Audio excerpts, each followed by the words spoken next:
Welcome back to my dark corner of this sick world. Come, children. Uncle Alan's going to curdle your blood. On the face of it, Children Shouldn't Play with Dead Things is a blackly comic Night of the Living Dead.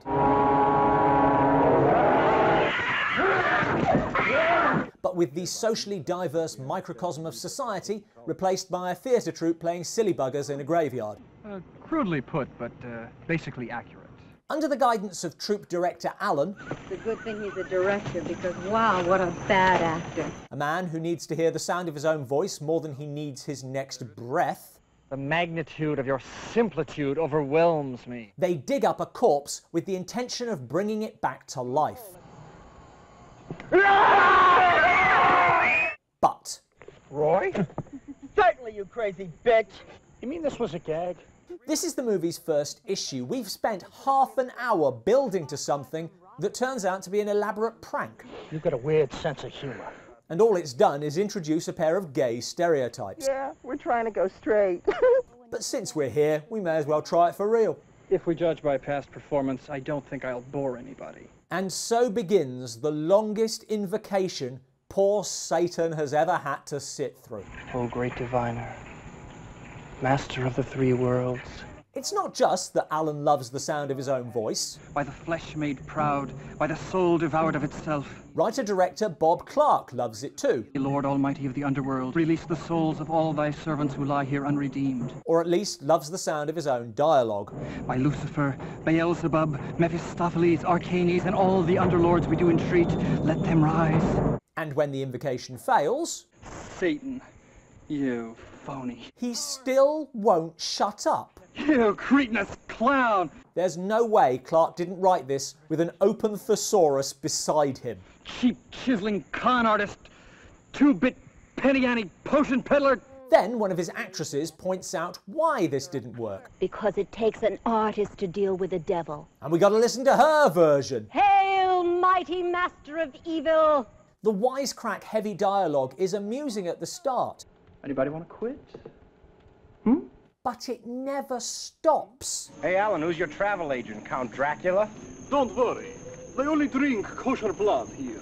The talking is endless and everyone feels the need to be funny all the time. I can't think of anything funny to say. Which is incredibly annoying. That's because it's not funny. That's certainly a factor. The joke's over. Now the actual attempt to raise the dead has failed. What will they do? A logical question, to which there is a logical answer. Alan marries a corpse.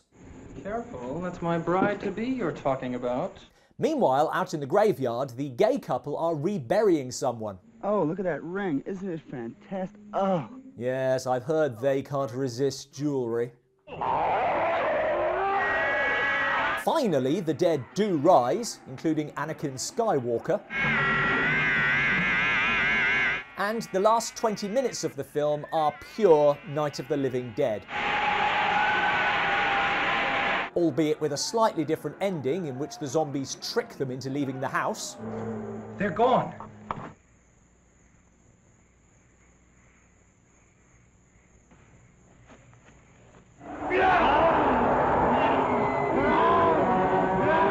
Before stealing their boat. Zombie take yacht, join club, get stupid red trousers. Your levity does not amuse me. Here's the thing about Children Shouldn't Play with Dead Things. It should work. Yes, it should, and it would if not for a few elementary errors. You're evil! Why a theatre company? They're not doing anything remotely theatrical. A group of jaded young deviants, that's us. The only reason is to justify the pretentious dialogue. I don't give a damn what you think. The rising of the dead isn't a consequence of the prank. That's unrelated. So the whole first half hour of the film leads nowhere and pisses away any tension that might have been built up. Something is going to happen tonight. Eventually. But above all, and the lesson that so many Night of the Living Dead imitators forget, where's the character story? Oh, this is getting worse all the time. Credit where credit's due, this spends way more time with the characters than it does with the zombies. A man has a right to some dignity even when he's dead. But those characters have no story. They're only here because Alan is their boss.